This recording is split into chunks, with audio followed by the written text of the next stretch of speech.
What's up, y'all? Relax. I'm here now. So, today I want to talk about reboots, remakes, adaptations, and all that fun stuff.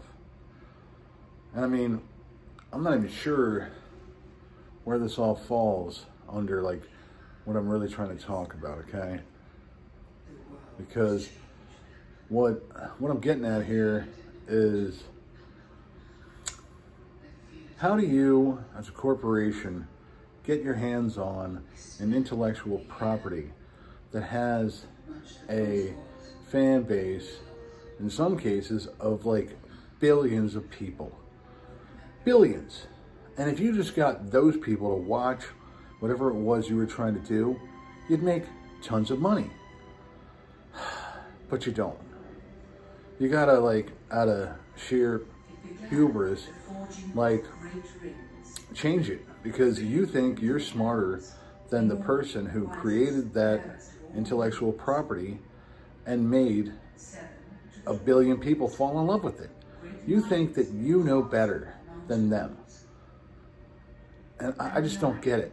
Like, I mean, ultimately the question I have is, how do you justify what you're doing? How do you justify that you're destroying an intellectual property that somebody else created that has a fan base installed in it of, again, in some cases, of over 1 billion people?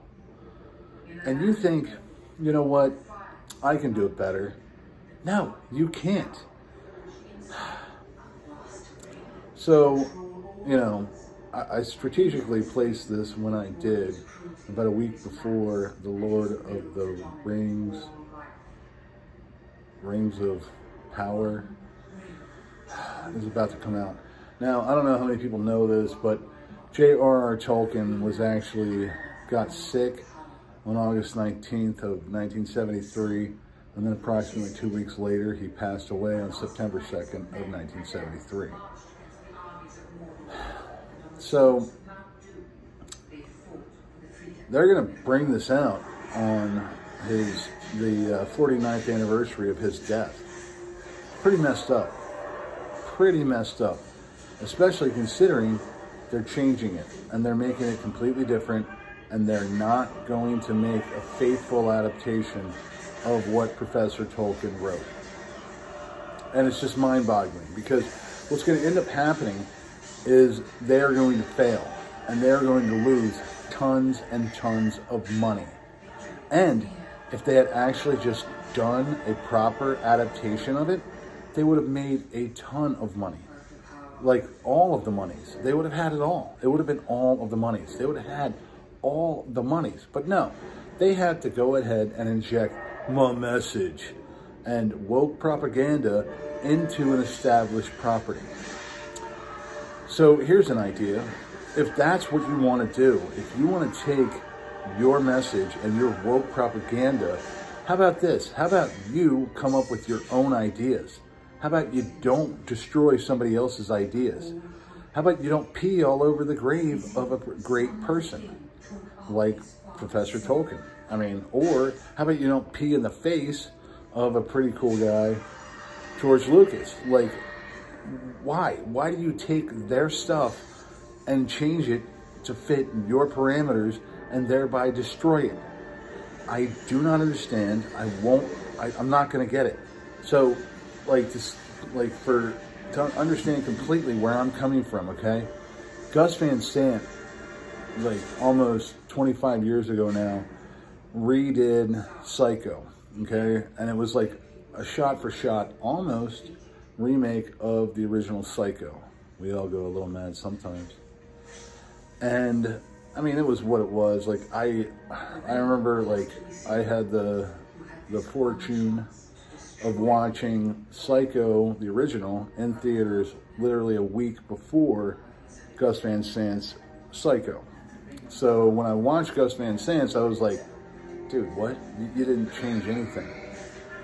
Little did I realize that now, years later, I think to myself, man, I wish they wouldn't change anything. But that being said, they did do one little thing in that movie. One one little thing. And it was when they're walking out of the store where, in this case, Julianne Moore worked. She and Viggo Mortensen. Viggo Mortensen. He was Aragorn. Anyway, a little bit of a 6 degrees of separation, if you will.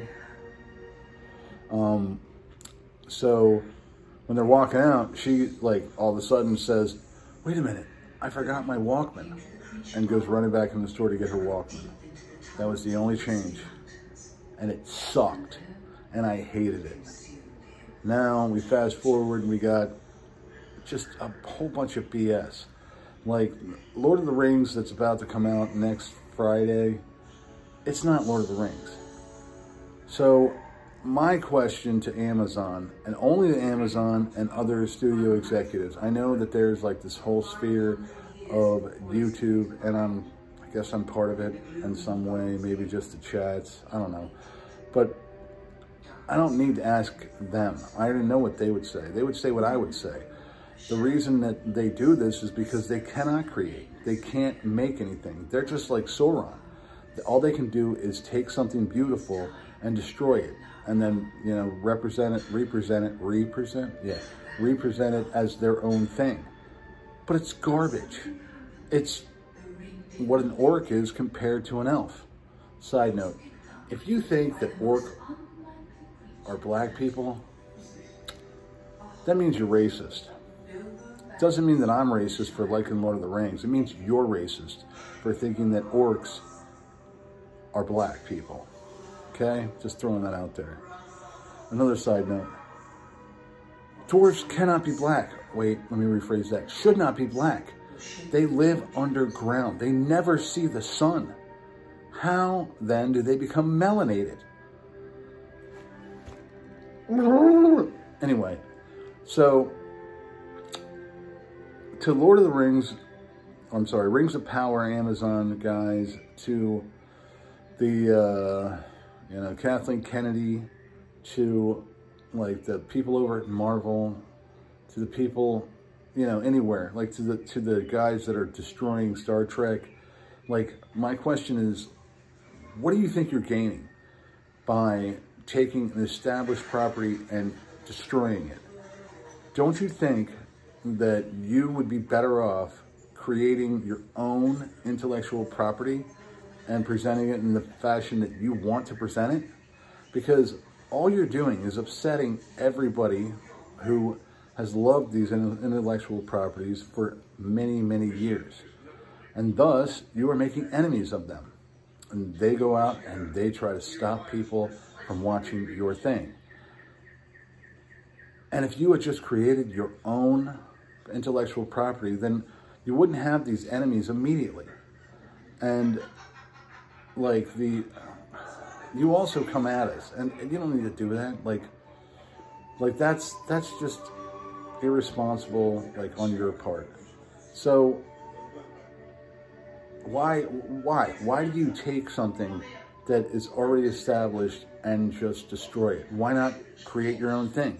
Is it really because of what I think, that you cannot create and that all you can do is destroy, and all you can do is take somebody else's thing and try to make it your own? But by doing that, you just upset everybody? And wouldn't it make more sense, considering you had a fan base of, in some cases, billions of people, that you would just go ahead and try to placate those people, and then in the process, you might actually make other people happy, in which case you'd make money. But no, you don't do that. And I need you to tell me, Hollywood, whoever, why you do this. And again, I don't need the fandom, the community, whatever you want to call yourself, the fellowship, to answer this question. I need Hollywood to answer it. I need the people who have wasted their money, millions and billions of it, to create garbage, to tell me what you think you were accomplishing by creating garbage where there was beauty.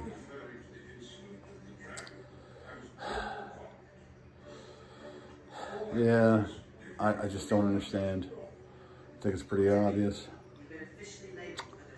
That being said, peace y'all, love y'all, and I will see y'all soon.